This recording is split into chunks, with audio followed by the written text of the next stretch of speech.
Hello, and thank you for clicking on the link. My name is David Miller. I'm the founder and principal of David Miller Management. And my name is Dwayne Miller, and I'm also with David Miller Management.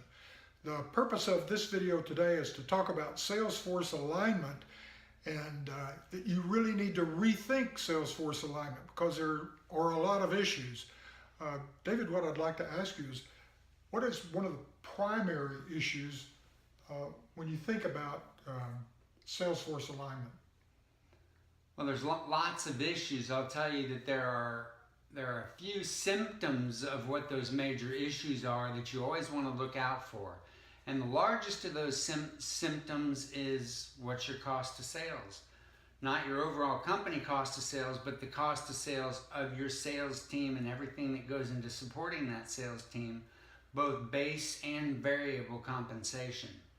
Yeah, I read an article by Harvard Business Review recently, and they'd done a survey of high-tech sales reps, specifically in hardware and software, and at a full compensation plan at 100% of achievement, while averaged over $200,000 a year for software and hardware reps. So that's a lot of investment that you have in human resource. No doubt, it sure is. And if you don't have that resource deployed properly, you're either going to have a rep that's either overqualified, calling on too small of an account where you can't possibly recoup your cost of sales, or you might have a sales rep that might be underqualified, where you might not get the business and close the business at all, hence also impacting your cost of sales because you don't have revenue to cover it. Yeah, one of the other scary industry statistics is how little actual selling time your high-powered sales reps are involved in. I mean, they could be involved in all kinds of activities that are sales related, but they're really not actually selling.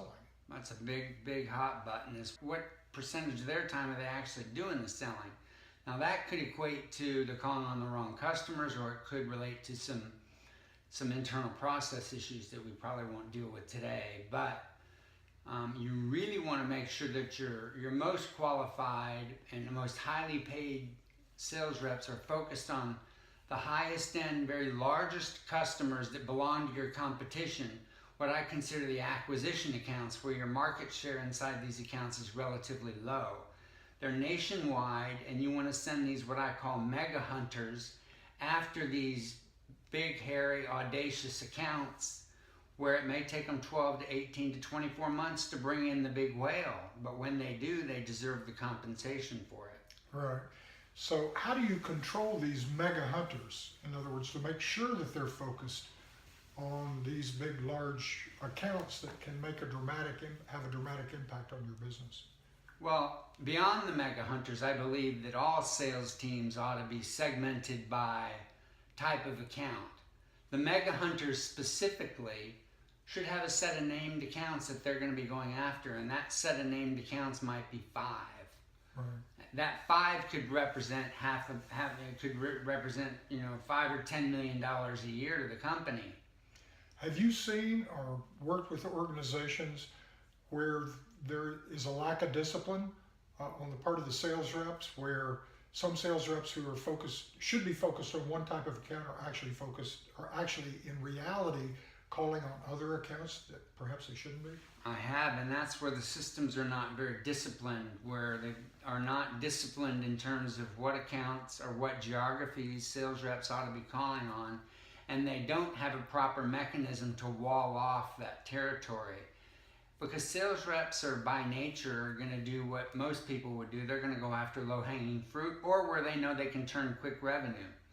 And that might not be in their own patch. And if you as a company don't have a way to stop that from happening, you're going to have territories, reps, and geographies bleeding into each other, and you'll end up with conflicts.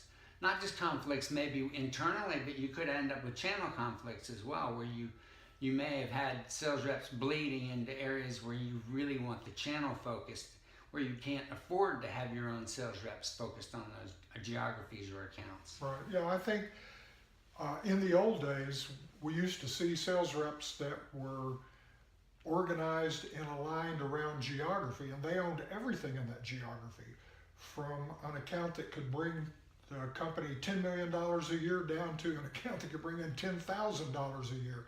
And we see that changing right now, that high-tech companies are using different strategies to reach small and medium-sized accounts. They are. So what are some of these strategies that you've seen? Well, the downside of just turning over a geography to a sales rep that could call in a $10 million account or a $10,000 account, once again, they're going to go after the low-hanging fruit that might not bring in the revenue to cover their own cost of sales. Hence, the other avenues like that you sort of alluded to would be things like, direct inside sales rep driven accounts where they're going to call on the low end of town. They're going to call on the $10,000 or $20,000 accounts that might bring in that kind of revenue. Or you may not even have the cost of sales available for the inside sales reps to call on it, and hence you need to have a strong marketing machine that can drive those customers and prospects to an online resource or even to a mobile resource where they can place orders either via mobile or via inside sales or via online if your cost of sales dictates it. There's been a tremendous jump in sales and just mobile sales for high-tech companies too, and sometimes management of these companies would say, no, my product's too complex, too different, the value proposition is just too complicated to be able to be sold online. But that's really true for a lot of products, but they should really explore online and mobile sales. The one area that has always interested me is the deployment of an inside sales force. And if you ask a CEO sometimes of a small, medium-sized company, you have inside sales, they say yes, and you just can't throw a blanket over that because you can organize inside sales many different ways. That's true. Even those inside sales reps need to be segmented by a type or size of customer, whether it's a retention account where maybe you have a high market share in that account, an acquisition where you have very low market share, or even development where you have mid-size market share in the account. And then in the size of accounts, in geographies and territories, you'll deploy them differently and balance the workload with field salespeople, where there may be field sales reps led accounts where they're larger and the inside sales reps play a role of more support in those accounts.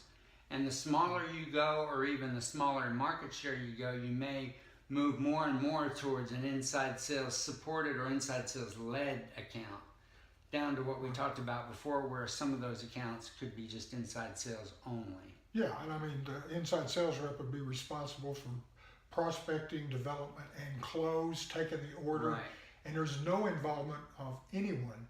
Of course, the other issue is you always want to make sure that you're not stepping on the channel. If you've deployed the channel to work some accounts, you want to make sure that you have good discipline around that as well. Yeah, and you really want to balance as much as you can the support that you're giving to the customer to make sure that that is the right level of support versus your cost of sales and selling to an account. So if you pour on the resources for support to an account and they don't justify it with their buying power, their purchasing power, and you're putting your best and brightest sales reps on those accounts, your cost of sales will go out of whack. Consequently, the opposite of that is if you are throwing sales resources at accounts and not giving them any support, you may have dissatisfied customers. You may lose them in the end because you've got the wrong resources calling on customers. Right. So, if the people watching this video, they see us chatting about, rethinking Salesforce alignment, why should they consider David Miller Management to assist and help them with Salesforce alignment and go-to-market strategies?